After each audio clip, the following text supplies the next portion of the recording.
My name is Corinne Cooper, and I am a sound engineer and a social worker in Grahamstown. And I lecture sound technology at the university.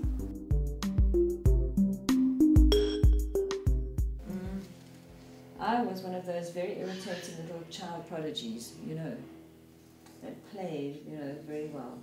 When you're a little child prodigy, then people cart you around and make you as a little object to look at. So I was recorded and invited to national orchestras and so forth. None of it actually appealed to me. But I found, obviously, then I had to perform quite a lot. But I loved playing, and I loved music, and I don't mind the performing quite a lot. I got to the university and I was performing an extreme amount, and it struck me that the performing had a very short-termed, short-lived kind of a,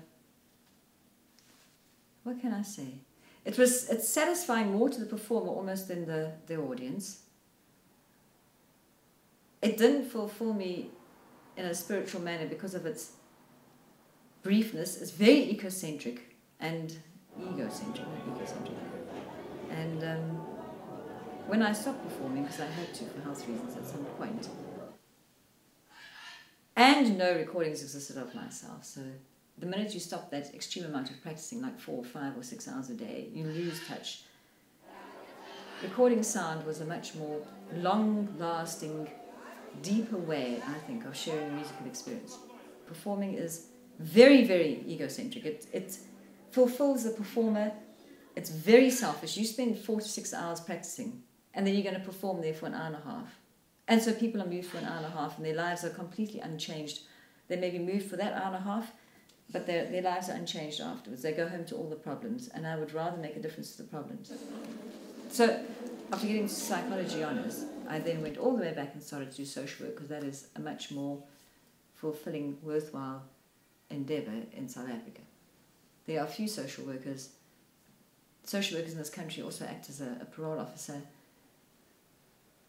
Especially the field in which I'm in, which is mental health, there are very few psychiatric social workers. In this town, there's very few, for example. And I think I make a very much bigger dent in this community. I run a group home for psychiatrically ill people.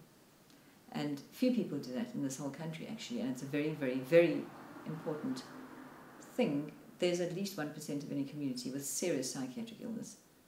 Schizophrenia is at least 0.9% of any community. It's 1 in every 100 people. And in this town, there's many hundreds of them just walking around the street, not coping. Do you see?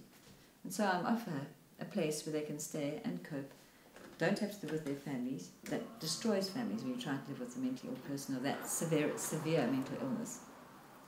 And that is much more fulfilling. But, of course, I discovered life with just social work is not as fulfilling for me, but now music, social work.